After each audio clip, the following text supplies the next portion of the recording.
నేను రంజిత్. తెలంగాణ రాష్ట్ర వ్యాప్తంగా జరుగుతున్న ప్రతి అంశంతో పాటు రాష్ట్ర రాజకీయాలలో జరిగే వాస్తవాలను కూడా తెలియజేసే ప్రయత్నం చేస్తుంది వైఆర్టీవీ. ఈరోజు ప్రధానంగా కూడా ప్రతి ఒక్కరికి తెలియజేసే అంశం ఒకటే. ఈ తెలంగాణ రాష్ట్రంలో ఇప్పటి వరకు జరుగుతున్న ప్రతి అంశాన్ని కూడా యావత్తు తెలంగాణ ప్రాంత ప్రజలందరూ కూడా చూస్తూనే ఉన్నారు. కానీ ఒక హృదయ విదారకమైన ఘటన నిజంగా కూడా నాకు చాలా బాధేసింది. ఎందుకంటే నిజంగా మనం తెలంగాణ రాష్ట్రంలోనే ఉన్నామా? ఇక్కడి మంత్రులు, ఎమ్మెల్యేలు, ముఖ్యమంత్రి లేదా రాష్ట్రానికి సంబంధించిన ప్రజాప్రతినిధులకు మానవత్వం అనేది ఒకటి ఉందా అనే ప్రశ్న ఉత్పన్నమైంది. నిజంగా వాళ్ళ కుటుంబాలలో ఇలాగే జరిగితే వ్యవహరించేవారా? వాళ్ళ కుటుంబాలలో జరిగితే నిజంగానే ఇంత కర్కశంగా, ఇంత మూర్ఖంగా వ్యవహరించేవారా? చాలా ఆశ్చర్యకరం అనిపించవచ్చు, కానీ చాలా బాధాకరమైన విషయం. ఎందుకంటే ఇప్పటి వరకు ఈ చిత్రాన్ని దాదాపుగా కరోనా సమయంలో చూసిన చిత్ర విచిత్రమైన స్టేటస్లను మనం చూసే ఉంటాం. అది వాట్సాప్ స్టేటస్లు కావచ్చు, ఇన్స్టా కావచ్చు, ఫేస్బుక్ కావచ్చు, యూట్యూబులలో కావచ్చు. ఎక్కడ చూసినా కూడా చాలామందికి కూడా సేవ చేశాననే ముసుగులో జరిగిన దందా చాలామందికి తెలియకపోవచ్చు. ఆ దందాను బయటపెట్టే కార్యక్రమంలోనే మన మీద మొట్టమొదటిసారిగా అప్పుడు ఎఫ్ఐఆర్ అయింది ఆ సిసిఎస్కు సంబంధించి సైబర్ క్రైమ్లో. అంటే కరోనా పేరు చెప్పి పూర్తి స్థాయిలో దందాలకు పాల్పడ్డారు అంటూ కూడా ఒక అంశాన్ని నేను ప్రచారం చేస్తే అవాస్తవాలను మీరు ఏ విధంగా ప్రచారం చేస్తారు, దానికి ఏమైనా ప్రూఫ్స్ ఉన్నాయంటూ కూడా కొంతమంది ఆర్గ్యుమెంట్ కూడా చేసిన పరిస్థితి కనబడుతుంది. ఇక ఫైనల్గా అవన్నీ చూపెట్టే తాలకి ఎక్కడోళ్ళు అక్కడ కిక్కు ముక్కు అనకుండా ఉన్న పరిస్థితి కనబడుతుంది. సో ఇప్పుడు జరిగే విషయం ఏంటంటే, ఒక్కసారి నేను ఒక చిత్రాన్ని చూపెడతా. ఈ వీడియోను చూపెట్టిన తర్వాత మీరు ఏమంటారో దాని కామెంట్ రూపంలో పెట్టుర్రి. ఎందుకంటే పూర్తి స్థాయిలో కూడా ఇక్కడ కనబడుతున్న ఎవరు, రాష్ట్రానికి సంబంధించిన మంత్రివర్యులు, మంత్రి ధనసరి అనసూయ గారు, ఈ పక్కనే మంత్రి పొంగులేటి శ్రీనివాసరెడ్డి గారు. వీళ్ళిద్దరూ తెలంగాణ రాష్ట్రానికి సంబంధించిన మంత్రివర్గంలో మంత్రులుగా ఉన్నారు. Number 1 point. ఇంకొకటి, వాళ్ళ చుట్టూ ఉన్న వాళ్ళందరూ కూడా పార్టీకి సంబంధించిన కార్యకర్తలు కావచ్చు, ఇతరత్ర కావచ్చు. ఓకేనా? ఇదంతా చూస్తున్నాం. వాళ్ళందరూ కూడా ఒక ర్యాలీకో మరి ఎటు పోతున్నారో చూస్తున్న పరణం కనబడుతుంది. ఇక్కడ ఒక పసిబిడ్డకు సంబంధించి చనిపోయిన ఆ పసిపాపను ఎత్తుకొని, బాహుబలి సినిమాలో గాక ఎట్లయితే ఎత్తుకుంటారో ఎత్తుకొని పసిపాపను పూర్తి స్థాయిలో చూపెడుతున్నా కూడా కనికరం లేకుండా, మానవత్వం అనే ఆలోచన లేకుండా పూర్తి స్థాయిలో కూడా వాళ్ళు ఆ విధంగానే ముందుకు సాగుతున్న ఘటనలు చూస్తాం. మీరేమంటారు? కరోనా సమయంలో మా ధనసరి అనసూయ గారు పూర్తి స్థాయిలో ములుగు నియోజకవర్గంలో పూర్తి స్థాయిలో బాగు చేసిర్రు అని మీరు మాట్లాడతారు. సరే, ఓకే, పేదల పక్షపాతం, మాజీ మావోయిస్టు లేకపోతే ఇతరత్ర ఏంటిది అనేది మా రేవంత్ అన్నకు తెలుసు, నాకు బాగా తెలుసు. రేవంత్ రెడ్డి గారికి తెలుసు, నాకు బాగా తెలుసు. నేను మళ్ళీ చెప్తున్నా కదా, ఇక్కడ మంత్రులు పొంగులేటి శ్రీనివాసరెడ్డి గారు, అదేవిధంగా ధనసరి అనసూయ గారు, వీళ్ళిద్దరికి సంబంధించి ఎందుకు ఈ చిత్రానికి సంబంధించి కనీసం స్పందించలేదు అనేది ఒకసారి మీకు మొత్తం కథనంతో సహా చూపెట్టే ప్రయత్నం చేస్తాను. ఎందుకంటే ఇక్కడ ములుగు నియోజకవర్గం అండి.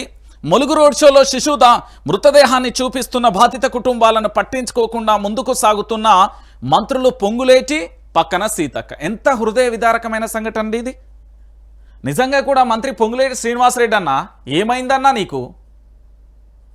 నీలో నువ్వు అదే నీ జిల్లాకు సంబంధించి పాలేరు నియోజకవర్గమైనా, మదిరి అయినా, ఆ పక్కన భద్రాచలమైనా, అక్కడైనా నువ్వు ఏం చేస్తావు? నీ పేరు మీద అనేక ట్రస్టులు ఉన్నాయి కదా, అనేక మందికి సాయం చేస్తావు కదా, నీకు చాలా మందికి కూడా పేదలకు సాయం చేసిన వ్యక్తిగా పేరున్నది కదా. మరి ఇక్కడ ఏమైంది నీకు? ఎందుకు అంత దారుణంగా వెళ్ళిపోయావు? దాంతోపాటుగా కరోనా సమయంలో పూర్తి స్థాయిలో కూడా ఆ ధనసరి అనసూయ గారు, అంటే ములుగు నియోజకవర్గంలో పూర్తి స్థాయిలో కూడా ఏది కరోనా సమయంలో ఒక బాహుబలి లెక్క, లేకపోతే ఇంకో రకంగా కీర్తించారు కదా తెలంగాణ ప్రాంత ప్రజలు. తన సొంత నియోజకవర్గంలో ఒక పసిపాప చనిపోతే ఆ శిశువు మృతదేహాన్ని పట్టుకొని ఇట్లుంటే మరీ అలాగే వెళ్ళిపోతున్న పరిస్థితి కనబడుతుంది. అరే, ఇది ఎంతకంటే దారుణమైన విషయం ఇంకేంటండి? నిజంగా కూడా జర్నలిజం లేదా రాజకీయం అనేది కాసేపు పక్కన పెడదాం.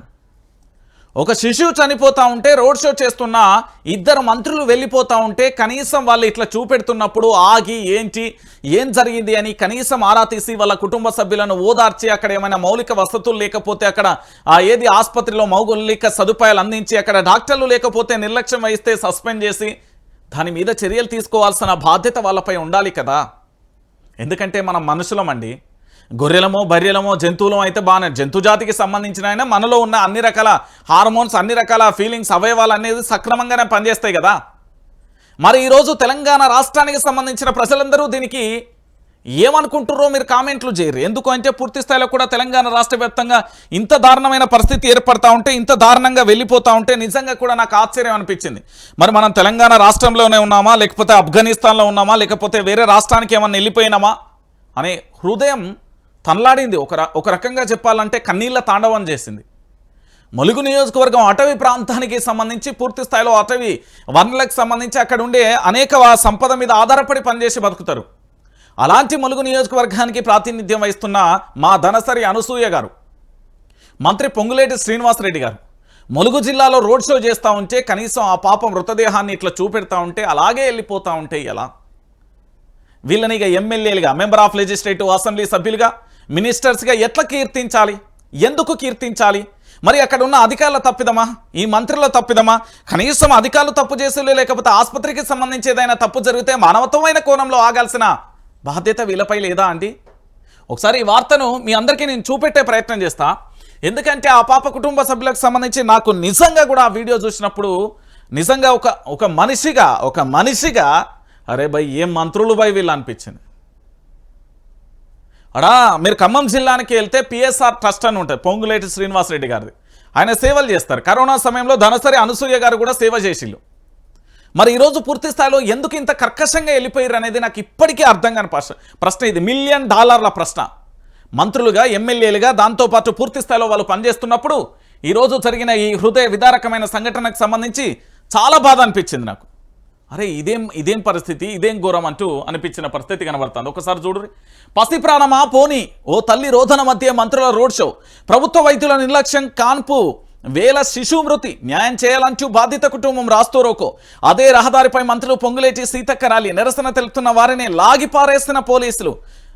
ఆ మాతృ శిశువు కుటుంబం పైకెత్తి చూపినా కూడా ఆగని ప్రదర్శన, వారి రోదన పట్టించుకోకుండా ముందుకు సాగిపోయిన మంత్రులు. వారెవ్వా ఎట్లా మాట్లాడాలి, ఏమని మాట్లాడాలి? సినిమాలు చూసినప్పుడు బాహుబలి సినిమాలలో పూర్తి స్థాయిలో అక్కడ ఏంది తల్లి ఆ ప్రవాహంలో కొట్టుకుపోతున్నా కూడా బిడ్డను ఒంటి చేతి మీద చూపెట్టింది కదా. కానీ ఈరోజు మంత్రులు ఇద్దరు వెళ్ళిపోతూ ఉంటే ఇట్లా పట్టుకొని మరీ చూపెట్టింది కదా. మరి ఇంత దారుణంగా కూడా, ఇంత ఘోరంగా కూడా చూపెడితే ఏమక్క సీతక్క, ఆడబిడ్డవే కదా, ఆడతల్లివి కదా. నేను కరోనా సమయంలో సేవలు చేసినామని కీర్తించినాం కదా, బాహుబలి అని చెప్పినాం కదా, ఒక మహిళా శక్తి అని చెప్పినాం కదా, అంత గొప్పగా చెప్పినావు కదా. ఆ ఆడబిడ్డ రోదన నీకు కూడా తెలుసు కదా, ఆ కడుపు కొత్త నీకు కూడా తెలుసు కదా తల్లి. మరి ఈరోజు మీరు మంత్రిగా కాదు, ఒక ఆడపిల్లగా మీరు ఉన్నారు కదా, ఆడబిడ్డ కదా. ములుగు నియోజకవర్గానికి, మీ నియోజకవర్గంలో జరిగిన సమస్యల పట్ల ఎందుకక్క అట్లా వెళ్ళిపోయిందంటే ఏం సమాధానం చెప్పరేం? ఆ శిశువు అలా చనిపోయి వాళ్ళు పూర్తి స్థాయిలో ఇట్లా చేతులతో ఎత్తి చూపెట్టి ప్రదర్శనం చేస్తూ ఉంటే చూసుకుంటూ వెళ్ళిపోయి వాళ్ళ కుటుంబ సభ్యులను రోదనతో ఇట్లా గుంజడం ఎంతవరకు న్యాయం అక్క? అయ్యా పొంగులేటి శ్రీనివాసరెడ్డి గారు, మీరు ప్రదర్శన చేయదలుచుకుంటే నిజంగా మీరు ప్రదర్శన చేసేది అక్కడ ఉన్న కరెంటు పోల్లకో, లేకపోతే గోడలకో, రాళ్లకో, ఫ్లెక్సీలకో, లేకపోతే ఆ షెట్లకో, మట్లకో, పుట్లకో కాదు కదా. హాయ్ బాయ్ చెప్పేది ప్రజలకే కదా.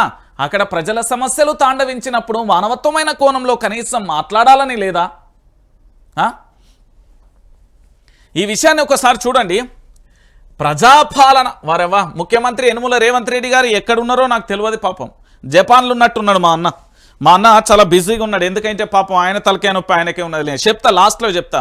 రేవంత్ రెడ్డి జపాన్ పర్యటనలో భాగంగా ఆయన యొక్క మానసికంగా ఎంత కుషించిపోతుండో కూడా చెప్తా. ఎందుకంటే దాంట్లో క్లియర్ కట్ పిక్చర్ నేను చెప్తా. పాపం రేవంత్ రెడ్డి గారి గురించి ఈరోజు స్పెషల్ ఎపిసోడ్ ఉన్నదండి, చివరిలో నేను చెప్తా. ఇక చూడు రేది ప్రజాపాలన గీడస బారిందా, స్పందన స్పర్శ జ్ఞానం లేని స్థితికి సర్కారు దిగజారిందా? పసిగుడ్డు శవం, ఓ తల్లి రోదన, ఓ కుటుంబం ఆవేదం, కండ్ల ముందు కనిపిస్తున్న కదలిక లేదా? కనికరం రాలేదా? ప్రచార యావలో పరిభ్రమిస్తూ ప్రజల గోడును వదిలేస్తారా? మానవీయత మరచి సంకుచిత రాజకీయాల చుట్టూ ప్రభుత్వ పెద్దలు పరిభ్రమిస్తున్నారా? ములుగులో మంత్రుల రోడ్ షో కనిపించిన హృదయ విదారకమైన దృశ్యాలు ఇది. ప్రభుత్వ దవాఖానలో వైద్యుల నిర్లక్ష్యంతో శిశువు మృతి చెందింది. ఇబ్బందిగా ఉన్నదని చెప్తున్నా వినకుండా కాన్పు చేయడం వల్లనే బిడ్డ చనిపోయిందని ఆ కుటుంబ సభ్యులు ఆందోళనకు దిగారు. రోడ్డుపై బైఠాయించింది. అదే రహదారిలో మంత్రి పొంగులేటి సీతక్క రోడ్ షో. ధనసరి అనసూయ సీతక్క అని రాయకుర్రి. ధనసరి అనసూయ రోడ్ షో చేస్తూ వచ్చారు. బిడ్డను చంపేశారని, తమకు న్యాయం చేయాలని ఆ కుటుంబం పసిగుట్టు మృతదేహాన్ని పైకెత్తి చూస్తూ నిలబడింది. ఓపెన్ టాప్ వాహనంలో అభివాదం చేస్తూ వచ్చిన మంత్రులు శిశు శవం కనిపించినా ఆగలేదు. పిలిచి ఏమైందని అడగలేదు. నినాదాలన మాటన మైకు రోధనల మధ్య ఆ పేద కుటుంబాల రోధన ఒంటరిగా మిగిలిపోయింది. ఏమయ్యా, రాష్ట్రానికి సంబంధించిన కొంతమంది పోలీసు వ్యవస్థకు సంబంధించి సైబర్ క్రైమ్ ఆఫీస్లో నా మీద కూకొని ఏంది ఇట్లా పేపర్లు పట్టుకొని ఎవరోనట వాళ్ళ హక్కుల సంఘానికి సంబంధించి మనోభావాలు దెబ్బతిన్నాయని ఇట్లా వేస్తారు నా మీద. ఏసీ చూడు ఎట్లా వార్తలు చదువుతారు. ఏంటి దీనికి ప్రూఫ్స్ అంటే, మరి బీఆర్ఎస్ పార్టీకి సంబంధించిన ఆఫీస్లో ప్రెస్ మీట్ జరిగింది, వాళ్ళు మాట్లాడిలు. బీజేపీ ఆఫీస్లో ప్రెస్ మీట్ జరిగింది, వాళ్ళు మాట్లాడిలు. గతంలో మీ పార్టీలో ఉన్న వాళ్ళు కూడా మాట్లాడిలు. ఆ అంశాలను బేరు చేసుకొని నేను చెప్పిన కానీ మాట్లాడలే. ఏమంటివి అయ్యా ప్రొఫెసర్ కోదండరాం గారు, వార్తలు ఆపేయమని చెప్పినావు కదా, ఏమంటివి అయ్యా? కమ్యూనిస్టు భావజాలాలు కలిగిన చాలామంది నాతో మాట్లాడి మీరు చెప్పిన మాటలు ఏందయ్యా? ఒక వ్యక్తి మీద అకారణంగా నింద నేను ఎప్పుడూ వేయలే. కాలం ప్రతిదానికి సమాధానం చెప్తుంది. నేను చెప్పిన కదా, కరోనా సమయంలో సేవలు కాదు, ఇప్పుడు ఒక శిశువు చనిపోతా ఉంటే, రోధిస్తూ ఉంటే, ఆ తల్లి గర్భశోకంతో అల్లాడిపోతా ఉంటే, 9 నెలల పాటు ఆ గర్భంతో మోసిన బిడ్డ కళ్ళ ముందు చనిపోయా ఉంటే, అమ్మా తల్లి మాకు న్యాయం చేయండి అంటే ఆ పసిగుడ్డ తల్లులు పూర్తి స్థాయిలో రోధన చేస్తూ ఉంటే, కనీసం మంత్రులు ప్రచారానికి సంబంధించిన ఆర్భాటంలో వెళ్ళిపోయి. ఇప్పుడు చెప్పండి, కరోనా సమయంలో ధనసరి అనసూయ గారు సేవ చేస్తారా? ఒక పసిగుడ్డు, అప్పుడు పదవి లేదు, ప్రజల పక్షాన MLA, member of legislative assembly సభ్యురాలు కరోనా సమయంలో కూడా అనేక మందికి ఆహారం అందించింది. పేద గిరిజన గోండు జాతికి సంబంధించి బువ్వ పెట్టింది అని మనమేంది నేనే చూపెట్టిన. మరి ఈరోజు పూర్తి స్థాయిలో ఆనాడు పదవి లేదు, ఈరోజు మంత్రి పదవి ఉన్నది. ఒక్క మంత్రి పదవి కాదు, 2 మంత్రుల పదవులు, 2 మంత్రులు ఓపెన్ టాప్ జీప్ మీద అభివాదం చేస్తూ ఇలా వెళ్తున్న పరిస్థితి కనబడింది. మరి ఆ పసిగుడ్డి గురించి ఆలోచించాల్సిన బాధ్యత మంత్రుల మీద లేదా? పోనీ మంత్రులు అంటే చూడలేదు, సరే వాళ్ళ అభివాదం మీదనో లేకపోతే వాళ్ళు ప్రచార సరళి మీదనో ఆర్భాటం మీదనో ఉన్నారు కావచ్చు. మరి అక్కడ ఉన్న అధికారులకు కనబడలేదా? అక్కడ ఉన్న అధికారులకు ఏమైందండి?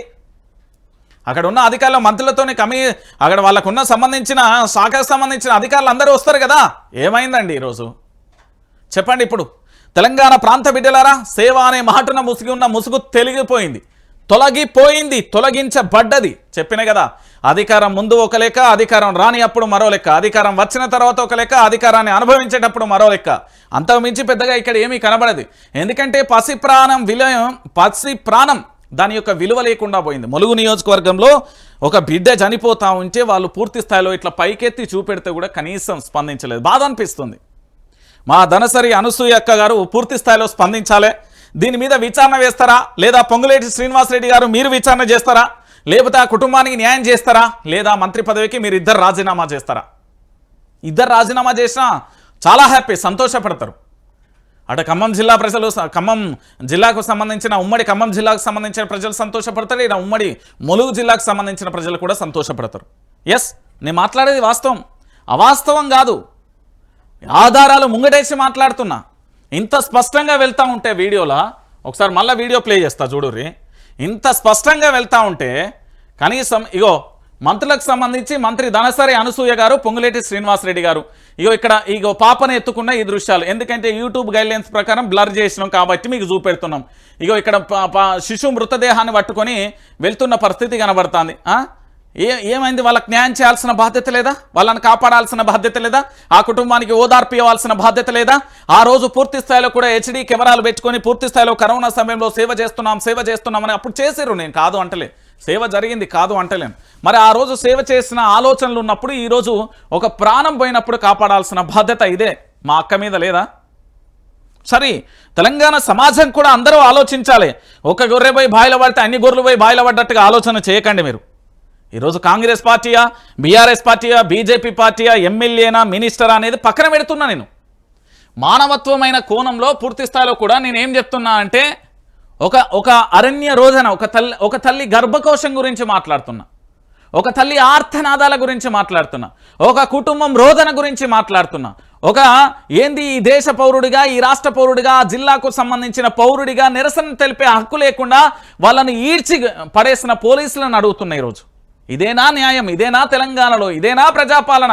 ఇదేనా డాక్టర్ బాబాసాహెబ్ అంబేద్కర్ రచించిన భారత రాజ్యాంగంలో ఇలా వ్యవహరించామని ఎక్కడున్నదో ఒక్కసారి అడుగుతున్నా నేను ఈరోజు. ఎంత దారుణమైన పరిస్థితి అండి, ఎంత ఘోరమైన పరిస్థితి అండి. ఎంత ఎంత ఎంత హృదయ విదారకమైన సంఘటన అండి ఇదా. నిజానికి నేను ఎంత ఊహించినా అంటే ఆ రోడ్ షో జరుగుతున్నప్పుడు లైవ్ వస్తూ ఉంటే దాన్ని అట్లనే చూస్తున్నా, రెండు కన్నురెప్పలు ఆర్పకుండా చూస్తున్నా. ఎందుకంటే మానవత్వం పరిమళించింది. మళ్ళొక్కసారి ఈ మహిళా శక్తిగా ధనసరి అనసూయ గారు తన మార్కును చూపెడతారని మొత్తం దిగి అక్కడికి వచ్చి వారితో మాట్లాడి వాళ్ళకి నష్టపరిహారం ఇచ్చి వాళ్ళని పూర్తి స్థాయిలో సరి అయిన వైద్యం కోసం అవసరమైతే వరంగల్లో హైదరాబాద్కు పంపించి వాళ్ళ కుటుంబానికి భరోసా ఇస్తారనుకున్నా నేను. కానీ ఏం జరిగింది? ముసుకు అంతా కూడా పటాపంచలైపోయింది. వాస్తవం ఇట్లుంటుంది, రియాలిటీ ఇది లీడర్ తత్వం. తెలుసుకోవాలా మీరు. నేను చెప్పట్లేదండి, తెలంగాణలో కళ్ళున్న ప్రతి ఒక్కడికి అర్థమైపోతుంది, చెవులున్న ప్రతి ఒక్కడికి, మెదడున్న ప్రతి ఒక్కరికి అర్థమైపోతుంది ఆ చిత్రం చూస్తే. అప్పుడు ప్రజలైతే మస్తు కనబడ్డారు. ఓ నా బిడ్డ, నా అక్క, నా చెల్లె, ఏ బియా కాయిసే, ఓ ఇట్లా అన్ని జాతులకు సంబంధించి భాషలు యాసలు మాట్లాడేళ్ళు. మరి ఇలా ఏమైపోయింది? మంత్రి పదవులు రాగానే కనబడలేదా? ఎంత బాధ అనిపిస్తుందో. ఆ కుటుంబ సభ్యులు రోదని చెప్పి ఇక్కడ దాకా వస్తా అంటే నాకే బాధ అనిపించిందండి, నిజంగా చెప్తున్నా. కంచంలా బువ్వలా అన్న ఏది పల్లెంలో ఇంతంత బువ్వేసుకుంటే ఆ బుక్క కూడా నోటికాడికి రాదు ఇలాంటివి చూసినప్పుడు. ఇక చెప్పుర్రి. ఇద్దరు మంత్రులు అండి, అరే ఒక్కరన్నా కాదు, ఇద్దరు మంత్రులు. మళ్ళీ సరే వాళ్ళు ఏదైతే వాళ్ళ జీబుల్లో వెళ్ళిపోయి సూళ్ళే పాపం, వాళ్ళు ఏదైనా పేపర్లు చదువుకుంటూ లేకపోతే ఏదైనా చేసుకుంటూ కార్లలో వెళ్ళిపోయి సెల్ ఫోన్ చూసుకుంటే అంటే కాదే ఓపెన్ టప్ అయినా ఆడ జనాలు ఓన్లీ ఏడున్నారండి, ఎడమ పక్కన ఒక 20-30 మంది ఉన్నారు. అలా వీళ్ళ కుటుంబ సభ్యులే 10-15 మంది ఉన్నారు. ఇట్లా రఫ్న గుంజుడు వేసేసుడు. ఏదో మనం ఏంది మన బాయికాడగాక షేన్లగాక గుమ్మడికాయలు లేకపోతే వాటర్ మిలన్ పుచ్చకాయలు ఇవన్నీ తెంపిన తర్వాత ఇట్లా అన్ని ఇసిరెత్తాను చూడు, అట్లా మనసులను గొర్రెలను గుంజినట్టు గుంజుతారట. ఈ అరణ్య రోధకు వీళ్ళిద్దరు రాజీనామా చేస్తారా? మరి ఇంత కథ జరిగింది కదా, మానవత్వం ఏడున్నది? ఇది కాంగ్రెస్ పార్టీలో మానవత్వం ఉన్నదా? ఉన్నదా అండి? ఉన్నదా? ప్రజలారా మీరే చెప్పండి. ఇప్పుడు ఆ రోజు నా మీద ఎఫ్ఐఆర్ చేయడానికి వచ్చిన పోలీసు పటేల్ షాప్లో ఉన్న ఇంకు మరి ఈరోజు వీళ్ళిద్దరి మీద ఎఫ్ఐఆర్లు నమోదు చేస్తారా? ఎందుకంటే వీళ్ళని బాధ్యులను చేస్తారా? ఎందుకంటే ప్రాతినిధ్యం వహిస్తున్న దవాఖానలో పూర్తి స్థాయిలో మృతి చెందింది కాబట్టి అక్కడ నియోజకవర్గానికి బాధ్యురాలను చేస్తారా? ఇంకోసారి రంజిత నన్ను గట్టనే మాట్లాడతాం, మేము గిట్టనే వింటాం. 4 కోట్ల మంది అండి తెలంగాణలో, 4 కోట్ల మంది. నేను మళ్ళీ చెప్తున్నా ఈరోజు, అయ్యా ఎస్పీ గారు అనుకుంటా, ఎస్పీఓ డీసీపీఓ ఏఎస్పీ ఆయన, మీరు ఒకసారి ధనసరి అనసూయ గారు పూర్తి స్థాయిలో ధనసరి అనసూయ అనేబడే నేను అనగానే ఎల్బీ స్టేడియం ఇట్లా ఉర్రూతలు ఊగిందని చెప్పి తెలుసా ఎందుకు వార్తలు చేస్తున్నావు అని నా మీద అన్నాడు. అర్థమైందా ఇప్పుడు? సారు మీ ఇంట్లో మీ పాపకో మీ కొడుక్కో ఒక బాబో పాపో పుట్టి గర్భంలో దవాఖానా పోతే సరి అయిన సమయంలో అది ఏదో ఒకటి అక్కడ వాళ్ళు చేసిన తప్పిదానికి చనిపోతే శిశువు, అప్పుడు మీ రోదన ఎట్లుంటుందో తెలుసు కదా. వీళ్ళది కూడా గదే రోదన. నేను ఈ తెలంగాణ సమాజం వేరు అని ఎప్పుడు చూడా, అందరూ నా కుటుంబ సభ్యులనే చూస్తా. ఈరోజు వాళ్ళకి ఆపద వచ్చింది కావచ్చు, ఆ ఆపద అనేది రేపు నా గడప దాకా రాదన్న గ్యారంటీ మీరు ఇవ్వగలుగుతారా? లేదు. కాబట్టి నేను ఆ రోజు మాట్లాడినా కాబట్టి ఈరోజు చెప్తున్నా. ఒళ్ళు మండుతుంది. నేను చెప్తున్నా కదా, ఈ రాజకీయ నాయకులు చేసే ఇదంతా చూస్తూ ఉంటే బాధ అనిపిస్తుంది అండి. పొంగులేటి శ్రీనివాసరెడ్డి గారు, ధనసరి అనసూయ గారు అదేంది ఆ వ్యాన్ పోతున్న ఓపెన్ టాప్ జీవు దిగి పూర్తి స్థాయిలో వాళ్ళ దగ్గర పోయి అమ్మ ఏం జరిగిందని ఓదార్చి కన్నీళ్ళు పెడతారు. వాళ్ళు బాధలో ఉన్నారు, వాళ్ళని ఓదార్చి బుక్కడ నీళ్ళు ఇచ్చేసి అక్కడ పిలిచి డాక్టర్లు ఎవరా ఏం చేసిరని వాళ్ళ ప్రభుత్వ అధికారులను సస్పెండ్ చేసి లేకపోతే అక్కడ దాన్ని సీజ్ చేసేసో లేకపోతే వీళ్ళని సరైన వైద్యానికి పట్టణానికి పంపించేసి దాంతోపాటు వాళ్ళకి సాయం చేస్తారని ఎక్స్పెక్ట్ చేసిన. నేను చాలా చాలా చాలా చాలా ఎక్స్పెక్ట్ చేసిన. అది ఈరోజు ప్రధానమైన పత్రికలలో మెయిన్ బ్యానర్గా అయిపోయింది. ఇక ఇప్పుడు చెప్పుర్రి. అంటే నేను ప్రతిదానికి సమాధానం చెప్పానండి. ప్రతిదానికి నేను ఒకటే అంటే కాలమే ప్రతిదానికి సమాధానం చెప్తుంది అని చెప్తున్నా. మరి రేవంత్ రెడ్డి కూడా గతంలో నేను చెప్పిన కదా ఇదే, ప్రతిదానికి కాలమే సమాధానం చెప్తుందన్నా, మన పోరాటం మనదే అని చెప్పిన. అప్పుడు విపక్షం ఉండే, పాపం ప్రజల పక్షాన పనిచేసేది, కానీ ఇప్పుడు అవన్నీ పక్కన పెట్టిండు. ఇక చూడరు ఎంత బాధ అనిపిస్తుందండి. ఇక మానవత్వం లేని మంత్రులను పట్టుకొని అయ్యా నాకు డబుల్ బెడ్రూమ్ ఇల్లు ఇప్పేవా బాంచర్, ఓ అయ్యా నాకు అయ్యో ఏ రేషన్ కార్డు లేదే, అయ్యో నాకు పింఛన్ అత్తలేదా అని ఇట్లా మీరు పోయి ఏడ్చుకుంటే చెప్తే వాళ్ళకి ఏమవుతుంది? ఆడ ప్రాణం పోయిందంటేనే వాళ్ళు పట్టించుకుంటలేరా? ఇక మీ గోసలు పట్టించుకుంటారన్నా ఇంకా మీకు ఆ భరోసా ఉన్నా? అది ఏం చేస్తారండి పాపం పిల్లగాడు. శంకర్ని అరెస్ట్ చేసిల్లా, శిల్క ప్రవీణ్ని అరెస్ట్ చేసిల్లా, గతంలో రఘును అరెస్ట్ చేసిలా మల్లన్న దాసరి సిన్ ఇట్లా చెప్పుకుంటూ పోతే జర్నలిస్టులు అందరూ పాపం ఎవరు వాళ్ళ పుట్టకుచ్చి కోసం చేస్తున్నారు. ఈ తెలంగాణలో ఉన్న 4 కోట్ల మంది ప్రజల కోసం చేస్తున్నారు. ఈ తెలంగాణలో ఉన్న 4 కోట్ల మంది ప్రజల కోసం చేస్తే మమ్మల్ని ముప్పు తిప్పలు పెట్టిలు కదా. ఇగో కాలం ఇట్లా ప్రతిదానికి సమాధానం చెప్తుంది. ఇప్పుడు నేను చూడలే నాకు తెలియదు అంటే అస్సలేదు. వీడియో మస్తు క్లారిటీ ఉన్నది, హైజెనిక్ క్లారిటీ ఉంటుంది, మీరు చూడుర్రి. నేను చెప్తున్నా కదా, ఇగో ఇది మన తెలంగాణలో ప్రజాపాలన, పడకేసిన ప్రజాపాలన. కనీసం ఏంది అంటే అది వర్షం వచ్చే ముందు పూర్తి స్థాయిలో మేఘాలన్నీ కూడా చీకటిగా అలుముకుంటాయి చూడు, అట్లా అయిపోయింది నా తెలంగాణలో. ఇగో ఇది అండి మా మంత్రులు, 2 మంత్రులు, మా పెద్దన్న పొంగులేటి శ్రీనివాసరెడ్డి గారు, అదేవిధంగా మా పెద్దక్క ధనసరి అనసూయ గారి వారి యొక్క ప్రచారంలో జరిగిన అతిపెద్ద కార్యక్రమం ఇది. ఇప్పటికైనా అన్న అక్క నేను చెప్తున్నా, ఇప్పటికైనా పోయి జరా నిన్న తప్పైంది ఏమనుకోకూరని పోయి వాళ్ళ కుటుంబానికి ఇంతంత భరోసా ఇచ్చి వాళ్ళకి సాయం చేసి ఆ కుటుంబాన్ని నిలబెట్టుర్రి. ఎందుకంటే ఒకప్పుడు మీకు పదవులు లేవు, పదవులు ఉన్నప్పుడే సాయం చేసిన మనుషులు మీరు. ఇవాళ మీరు పదవులు వచ్చినాక ఇప్పుడు సాయం చేయకపోతే ఇజ్జత్ పోతుంది. ఇజ్జత్ పోయింది ఆల్రెడీ నిన్న, ఇప్పుడు మొత్తం పోతుంది. నేను చెప్తున్నా కదా, ఎందుకంటే నాకు గీడ బాధ అనిపించింది. అది ఒక కుటుంబం, ఒక పేద బిడ్డలు, వాళ్ళు పేద మధ్యతరగతి బిడ్డలు ఎవరైనా కానివ్వండి, అది మీ కుటుంబమైనా మన కుటుంబమైనా ఎవరి కుటుంబమైనా, తెలంగాణలో 4 కోట్ల మందిలో ఏ ఒక్క కుటుంబానికైనా ఆపద వచ్చినప్పుడు, అది వైద్యపరంగా ఆపద వచ్చినప్పుడు, లేదా చావు బతుకులలో ఉన్నప్పుడు, లేదా మరణించినప్పుడు పూర్తి స్థాయిలో వాళ్ళకు భరోసా ఇవ్వాలి, బాధ్యత ఇవ్వాలి, మనం ఉన్నామనే ఒక నమ్మకాన్ని కల్పించాలి. ఏది ఏమైపోయింది నా ప్రజాపాలన పాడుగాను. ప్రజాపాలన అంటారు ఇంకా తెలంగాణలో, ఇంకా ప్రజాపాలన అంటారు. ఏం ప్రజాపాలన, ఏమని ప్రజాపాలన, గింతన అరాచకమా. ఇక దీంతో పాటుగా మీకు మళ్ళీ ఇంకొక విషయం కూడా చెప్తా. మా ప్రభుత్వం ఎంత గొప్పదంటే, ఓ అబ్బో ఇక చూడు, సారా సారమ్మ సారా అని ఒక పాచిండే, మీకు గుర్తుందో లేదో, రామ్ నరసన్న మంచిగా వాడతాడు ఈ పాట, మీకు గుర్తే ఉండాలి. సారా సారమ్మ సారా ఎంత అద్భుతంగా ఉంటుంది, వైరల్ అయింది ఆ పాట. ఇవాళ తెలంగాణ రాష్ట్ర వ్యాప్తంగా కూడా పాపం అప్పట్లో కల్వకుంట్ల చంద్రశేఖరరావు అని ముఖ్యమంత్రి ఉండే, గొప్ప ముఖ్యమంత్రి. నేను చెప్తున్నా కదా, ఆల్ టైం రికార్డ్. అలాంటి ముఖ్యమంత్రి గ్రామీణ ప్రాంతాలలో, గిరిజన లంబాడ తాండాలలో పూర్తి స్థాయిలో నాటు సారాను నిషేధాన్ని చేస్తూ అనేక మంది జీవితాలలో వెలుగు నింపుతూ వచ్చాడు. ఇక మా ముఖ్యమంత్రి వచ్చాడు పాపం, మా పెద్దన్న రేవంత్ రెడ్డి గారండి. మళ్ళీ గౌరవ తెలంగాణ రాష్ట్ర ముఖ్యమంత్రి యనుమల రేవంత్ రెడ్డి గారు వారి ప్రభుత్వం చేయబోయే అతిపెద్ద కార్యక్రమం చూస్తారా. ఇక చూడరి ఏంది ఇది, 50 రూపాయలకే మద్యం ప్యాకెట్ల రూపంలో అందించేందుకు కసరత్తు. కర్ణాటక సర్కారు బాటలో తెలంగాణ 60, 90, 180 ml ప్యాకెట్లలో లభ్యం. మద్యంపై 10% ధరల పెంపు. 2000 కోట్ల ఆదాయమే టార్గెట్. నోట్ దిస్ పాయింట్, మళ్ళా చదువుతున్నా, 2000 కోట్ల ఆదాయమే టార్గెట్. అందుబాటులోకి రానున్న టెట్రా ప్యాకెట్లు. పాల ప్యాకెట్ వచ్చింది, నెయ్యి ప్యాకెట్ వచ్చింది, నూనె ప్యాకెట్ వచ్చింది. అవంటే నిత్యావసరాలు కాబట్టి ఇళ్ళల్లో వాడకలకు అవసరం అయితే వాడతాం. మరి మంది ఎవరికి కావాలండి, ఎవని ఇల్లు కూలుద్దామని, ఎవని ఇల్లు కాల్దామని, ఏ తల్లి మెడల పుస్తెలతాలు దింపుతామని, ఎందుకండి ఇవన్నీ? ప్రభుత్వం కేవలం 2000 కోట్ల కోసం ప్యాకెట్ మద్యం తెస్తుంది. వాటర్ ప్యాకెట్లు వెనకట బాటిల్లు రానప్పుడు వాటర్ ప్యాకెట్లు తాగేది గుర్తున్నదా, అట్లా ఇప్పుడు మద్యం తెస్తున్నది. టెట్రా ప్యాకెట్లు అంటారు వాటిని. ఆ టెట్రా ప్యాకెట్లు తెచ్చేసట 50 రూపాయలకు ఒక ప్యాకెట్ అమ్ముతారట పాలమ్మినట్టు. చూడు, తెలంగాణలో ఈ 4 కోట్ల మంది ప్రజలలో 1 కోటి మంది యువత ఉంటారు. దరిదాపుగా నిరుద్యోగులే 40 నుంచి 60 లక్షల మంది ఉంటారు. వాళ్ళ జీవితాలందరినీ ఆగం చేయడానికి ఇగో మన ప్రభుత్వం చేస్తున్న అద్భుతమైన శబాష్, ఒకసారి సప్పట్లు కొట్టురు, సప్పట్లు కొట్టాలయ్యా.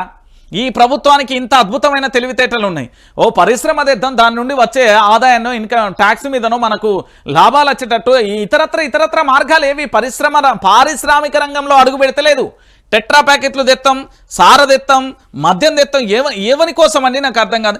50 రూపాయలకు మద్యం తెచ్చి ఏం చేస్తారు? ఎవరి జీవితాలు, ఎవరి ఇల్లు కూలగొడతారు, ఎవరి ఇల్లు గాలకు పెడతారండి ఈ ప్రభుత్వం.